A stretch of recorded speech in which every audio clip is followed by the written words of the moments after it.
Good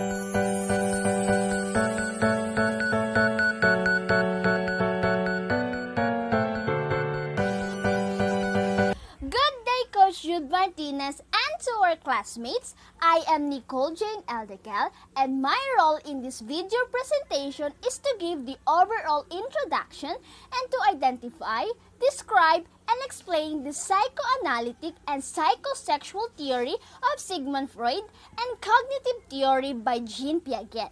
Today, we are presenting the learning principle and its background.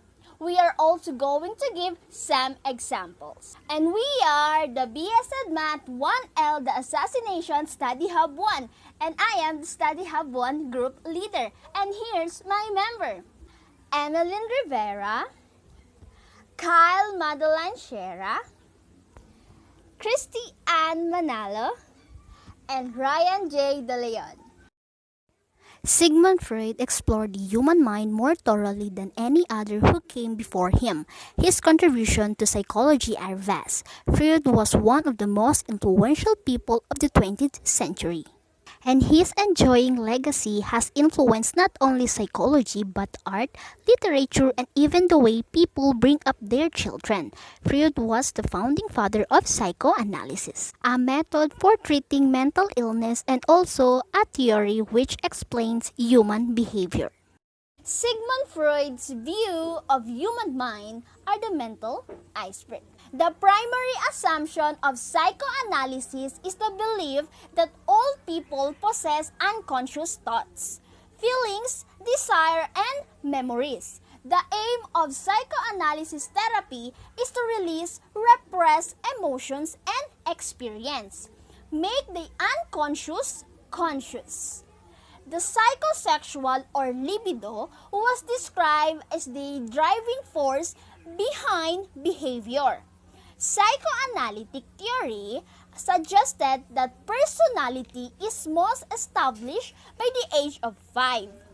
Early experience play a large role in personality development and continue to influence behavior later in life.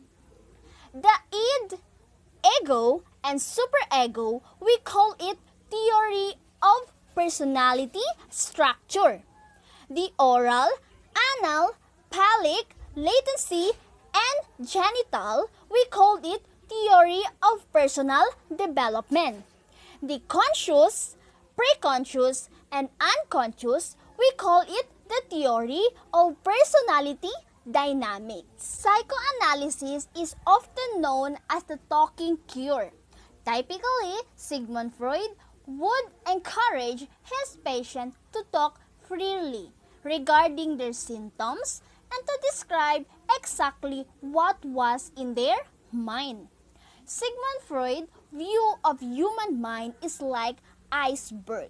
Like why? Because he believed dreams are also a way to access what is in the unconscious.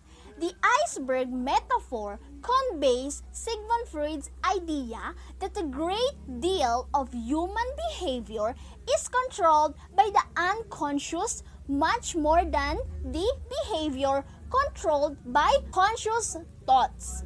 In the iceberg analogy, the preconscious mind is just below the surface. According to Sigmund Freud, based on the belief that developmental changes occur because of the influence of internal drives and emotion on behavior. So what is this conscious mind? Conscious mind is everything that we are aware of. Aspect of our mental processing that we can think and talk about rationally. What is preconscious?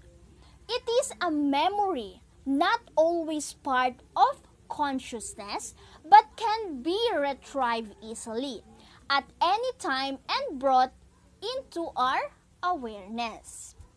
What is unconscious mind? So unconscious mind is a reservoir of feelings, thoughts, urge, and memories that is outside of our conscious awareness. Most are unacceptable or unpleasant, such as pain, anxiety, or conflict. Now, let us proceed to the three basic aspects of personality, and this is the id, the ego, and superego. So what is this id? Id is an inner desire. It is also an aggression and repository of the unconscious wishes. Id is an instinct, an unconscious level. An ego is what we call reality. Ego satisfies the demands of the id in a safe, social, acceptable way. Superego is what we call morality. Maintain the standards of personality. This is a responsible and acceptable manner. Now, id contains two kinds of biological instinct, which Freud called eros and thanatos. So eros or life instincts help the individual to survive. And the thanatos is a dead instinct. Is viewed as a set of destructive forces. Mechanism, way of thinking about a situation that a person might use to reduce anxiety. Anxiety is produced from the conflict of the id, ego, and superego. Freud believed that children are born with a libido, a sexual urge. There are a number of stages of childhood during which the child seeks pleasure from a different object. Sigmund Freud's psychosexual development, if each stage is successful, it means healthy personality. The individual will remain stuck in this age if not resolved. The first stage is what we call oral stage, from 0 to 2 years old. Rooting and sucking reflex is important. The mouth is vital for eating. Therefore, survival is all about in the mouth, because we can survive it if we don't know how to eat or drink. Next stage is what we call anal stage. It is 2 to 3 years old. Controlling bladder and bowel movements. It is a toilet training. There is a sense of accomplishment and independence. The third stage is phallic stage. It's 3 to 6 years old. Child develop attraction for the opposite sex parents. It's about the son and mother relationship and father and daughter relationship. The next stage is latency. It's 6 to puberty. Increased activity with a decrease in heterosexual activities like studying and sports dominance. The last stage is genital stage, adulthood. The child's basic interest and source of erotic satisfaction becomes centered in heterosexual behavior. This stage is characterized by attraction to the opposite sex. Examples of psychoanalytic is like the id. I want it now. But the ego said I need to do a bit of planning to get it. But superego will said you can't have it. It's not right. Another example, the id will said I want a chocolate. But ego will said I will just eat a small bar of chocolate. And the superego will said no, I'm in a diet. For example of psychosexual, if you experience rejection as a child, you might bury those negative feelings in your unconscious, so you don't have to deal with them. The memories could be based on experience from 2 years of your life. Piaget believed in lifelong learning. but insisted that the formal operational stage is the final stage of our cognitive development. Jean Piaget's first interests were animals, and he published his first scientific paper on albino sparrow in 1907 when he was just 11 years old. In 1920, he began working with standardized intelligence tests. He realized that younger children consistently make types of mistakes that older children do not. He concluded that this must think differently and spend the rest of his life studying the intellectual development of children. Cognitive development provides children with the means of paying attention to thinking about the world around them. Everyday experience can impact a child's cognitive development. Piaget's theory argues that we have to conquer 4 stages of cognitive development. And the first one is the sensory motor stage. The sensory motor stage, the pre-operational stage, the concrete operational stage, and the formal operational stage. The sensory motor stage, birth to 2. In the sensory motor stage, we develop through experience and movements our 5 senses. Our brain wants to see, hear, smell, taste, and touch as much as possible. First, we start with simple reflexes, and soon after, we develop our first habits. From 4 months old, we became aware of things beyond our own body. And then, as we get older, we learn to do things intentionally. A key milestone is the development of working memory, or in Piaget's term, our realization of object permanences. We start becoming curious about everything. We want to smell flowers, taste foods, listen to sounds, and talk to strangers. To explore more, we move, we learn to sit, crawl, stand, and walk, and even run to increase cognitive development. We remain ecocentric, meaning we can perceive the world only from our own point of view. The pre-operational stage, 2 to 7 years old. Our thinking is mainly categorized for symbolic function and thoughts. We have lots of fantasies and believe objects are alive, as we are not able to apply specific cognitive operations.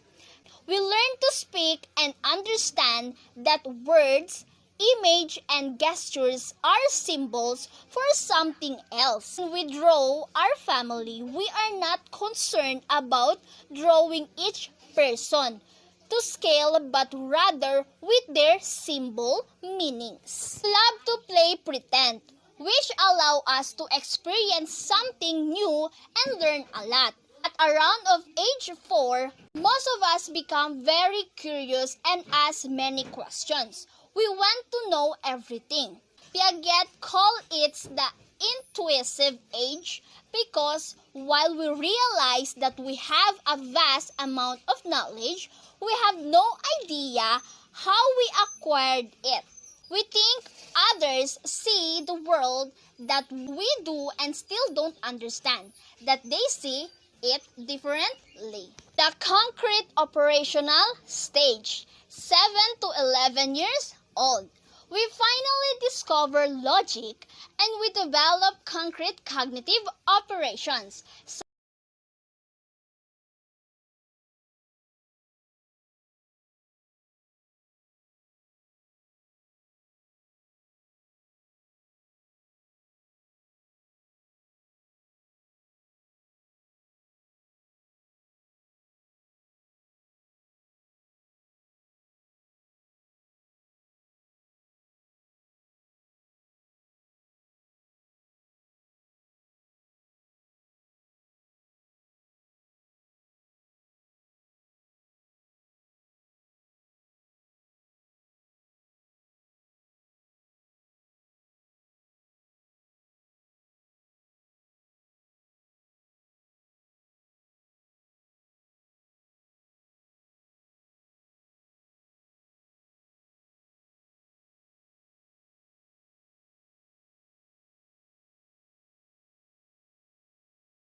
Good day, Coach Jude. Good day, classmates. I am Cristy Manalo from 1L BSAD Mathematics, and I am assigned to discuss to you the theories of Erik Erikson and Lev Vygotsky. First, let's talk about the psychosocial theory of development by Erik Erikson. Erik Erikson's theory of psychosocial development is one of the best-known theories of personality in psychology. He believes that personality develops in a series of stages. His theory describes the impact of social experiences across the whole lifespan. One of the best elements of Erikson's psychosocial stage is the development of ego identity. Ego identity is the conscious sense of oneself that we develop through social interactions. According to him, our ego identity is constantly changing due to new experience and information we acquire in our daily interaction with others. In addition to ego identity, Erikson believes that a sense of competence also motivates behavior in action. Now, we will talk about the 8 stages of psychosocial by Erik Erikson. So I will show you a chart which states the stages of psychosocial by Erikson.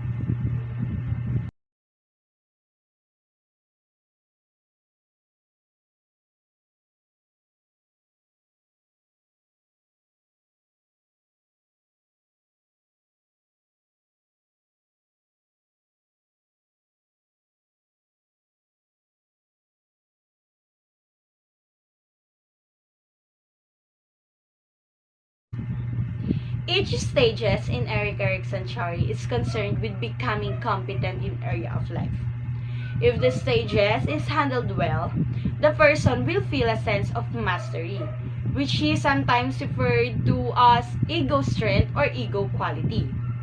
If the stages is managed poorly, the person will emerge with a sense of inadequacy. Now, let's talk about the socio-cultural theory by Lev Vygotsky. He was born in Russia on November 17, 1896 and died on June 11, 1934 at the age of 37. His work began when he was studying learning and development to improve his own teaching. He wrote on language, thoughts, psychology of arts, learning and development, and educating students with special needs. His experience, together with his interest in literature and his work as a teacher, led him to recognize social interaction and language as 2 social factors in cognitive development. His theory became known as socio-cultural theory of development. Socio-cultural theory of development emphasizes the crucial influence that the interaction in language embedded within a cultural context have on cognitive development. In social interaction, he emphasizes that the effective learning happens through participation on social activities. Example is when a child is learning to walk together with his or her parent who help the child to have the balance in walking. In language, it can be viewed as verbal expression of culture. Example is a private speech, which is form of self-talk that guides the child thinking and action. So, there are 2 zones of development that Vygotsky mentions.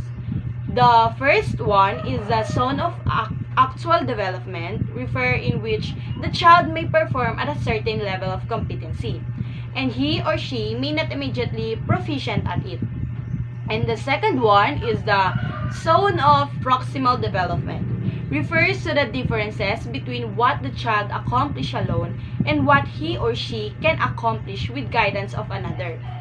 Scaffolding refers to the support or assistance that lets the child accomplish a task that he or she cannot accomplish independently. It is not about doing shortcuts for the child. It should involve the judicious assistance given by the adult or peer, so that the child can move from the zone of actual to the zone of proximal development. Example situation is unzipping the lunch bag, opening the food container, and putting a straw in a child's juice tetra pack for her or him is not scaffolding.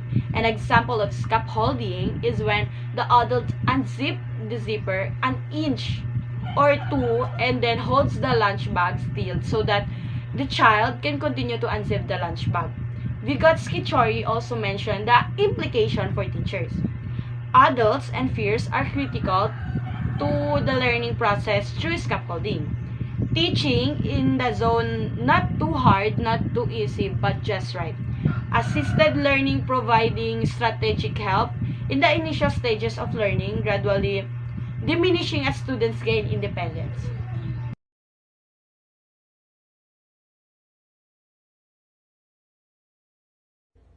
Good morning, Coach Jude. Good morning, classmate. I am Ryan J.D. De Leon from BSED Mathematics, and now I am assigned to discuss to you about the ecological theory by Braun Ben Frenner and the classical conditioning by Ivan Pavlov. So, Braun Fenbrenner, an American psychologist, was critical of previous theories of child development. First, he recognized there are multiple aspects of a developing child life that interacts with and affect the child. He believed that a person developed was affected by everything in their surroundings environment. So he decided that person's environment into five different levels: the microsystem, the mesosystem, and the exosystem, the macrosystem, and the chronosystem. He divided the person environment into five different levels: the macrosystem, the mesosystem, the exosystem, the macrosystem, and the chronosystem. Or the idea behind Bronfenbrenner's theory is that a bunch of layers. You start a person in the middle, and from there we go to the more immediate context, and out to the bigger picture. So in the middle, in the middle, we have the individual, their age, their sex, the needs, and etc. But then we go the first level of his theory, which is the microsystem, and these are your immediate environments. So for a child, this could be their school, their peers, or their family. Who do they live with or interact with? And what is the relationship with those people? Do they have supportive teachers? Is the parent feeling stressed out by money? Are the parents fighting? Is the child being bullied? And so on. From there, we go to your mesosystem, which isn't really clearly defined in the graphic. But the mesosystem is just the relationship between your microsystem. So for a child, for example, it might be the relationship between family and school. Do the parents get along with the teacher? Do they trust the teacher? Do they comfortable to go to the teacher if there's a problem? The exosystem gets a little more complicated. This is now a link between two settings. One is one that you have immediate role in, and the one is a setting that you don't if the parents have really fluctuating work hours or have to work a very long hours. The child is not directly involved in the parents' workplace, but this will affect things like whether the parents are able to do in the kids' school. And then finally, we have your microsystem, which is the larger social and cultural context. So we can talk about the culture of a religious group or the culture of very urban versus rural areas. And just to make things whole thing more complicated, we have we have the chronosystem. The chronosystem has to do with the role of time.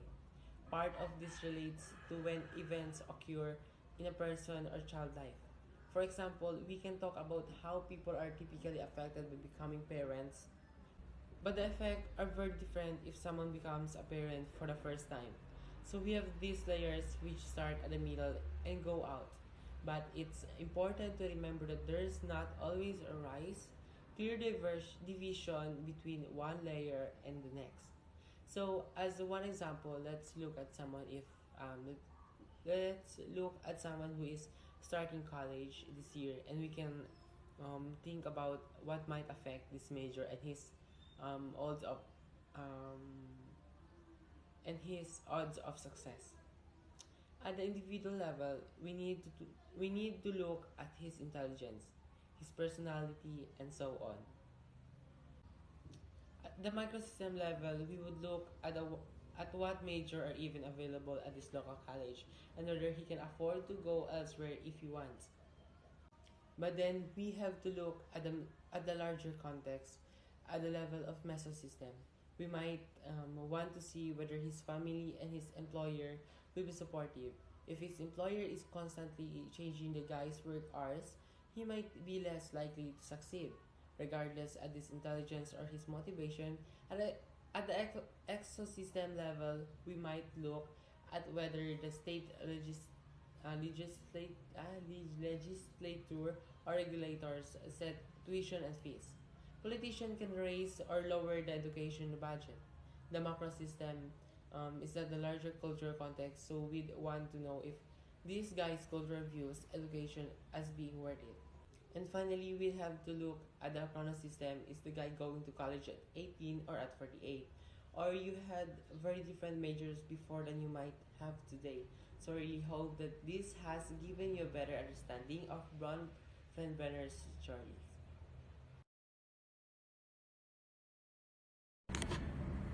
Next, we have the classical conditioning by Ivan Pavlov. So the classical conditioning, also known as a Pavlovian or respondent conditioning, learning through association, was discovered by Pavlov, a Russian psychologist. Classical conditioning is a way of learning where a stimulus that triggers a biological response is paired with a new stimulus that then results in the same reaction. Pavlov has a lot of research around the digestive processes of dogs. One day, during his research, Pavlov noticed that the dogs began to salivate in the presence of the technician, who normally fed them. He noticed that the dog stimulated a response associated with food. Pavlov concluded that if a new stimulus was present, when the dog was given food, then the stimulus became associated with food and caused salivation on its own. So there are three stages of classical conditioning. Stage one, so we go first to stage one. Stage one, before conditioning, in the stage, the unconditioned stimulus produce an unconditional response. Example: warm and nurturing teacher. Make a students feel connected. In this stage, also the neutral stimulus does not produce a response until it is paired with the unconditioned stimulus. Stage 2. During conditioning, this stage, a stimulus which produces response, a no response is associated with unconditioned stimulus at which point it now becomes known as the unconditioned stimulus. Example: warm and nurturing teacher makes students feel connected. Students associate going to the school to the teacher. So we go now to stage 3. After conditioning, now that conditioned stimulus has been associated with the unconditioned stimulus to create a new conditioned response.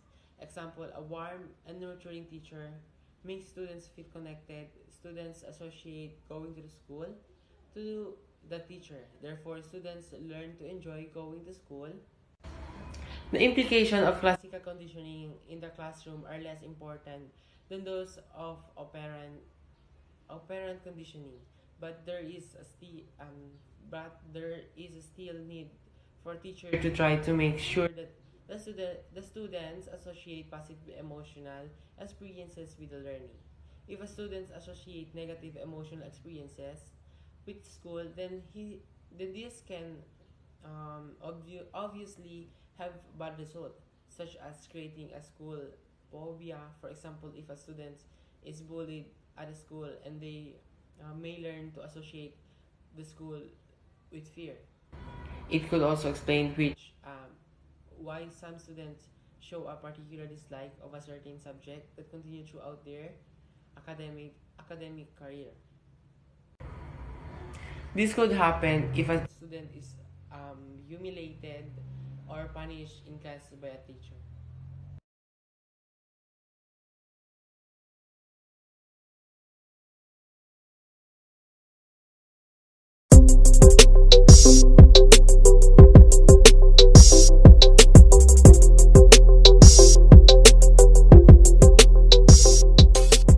Operant conditioning by B.F. Skinner or Burrhus Frederick Skinner, born on March 20, 1904, in Susquehanna, a small town in Pennsylvania. He is master in psychology and doctorate at Harvard University.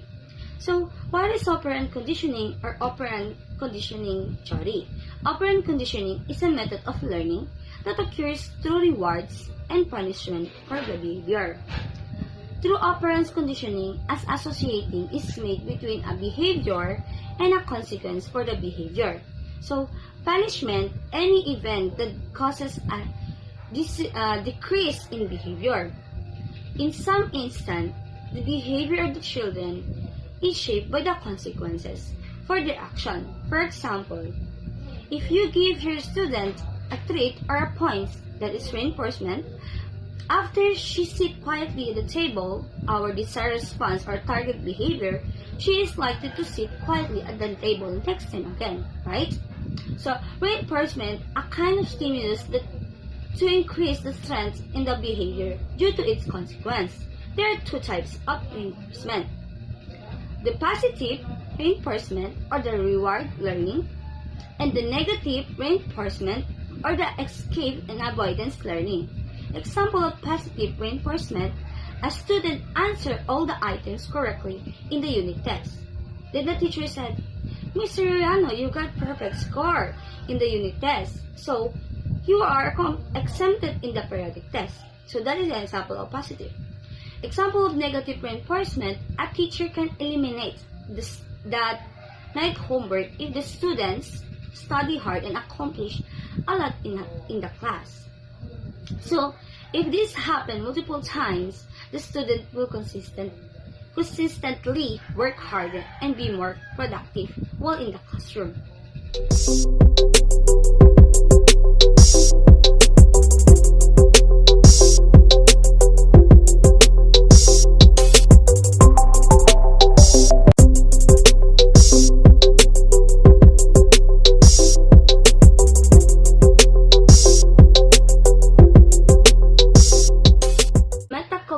By John Flavel. According to Flavel, 1979 and 1987, metacognition consists of both cognitive knowledge and experience or regulation. So what is metacognitive theories or theories? Metacognition is defined in a simplest term as thinking about your thinking. Thinking about your thinking, our ability to know what we know and what we do not know, and how we think and what help us learn. It is your ability to control your thinking process through various strategies such as plan, monitoring, reflect, and evaluate. Additionally, it is your ability to reflect upon the task or process you to undertake and to select and utilize the appropriate strategies necessarily in your intercultural interactions. So, plan the lesson to keep you on track, like clear about the task, asking a question, determine strategies like graphic organizer, taking notes, identify what you already know. So, there's more, set a goal or a deadline, ba? So, monitoring the plan over a period of time to make adjustments, like making progress on the task, thinking about the learning and identify the problems. So, making adjustment to help you. The next is reflect, back to make judgments, and evaluate the plan upon its completion to determine future changes. So it is like how well did I accomplish my task? How did my time stay on the task? Use that strategy to help me on the task.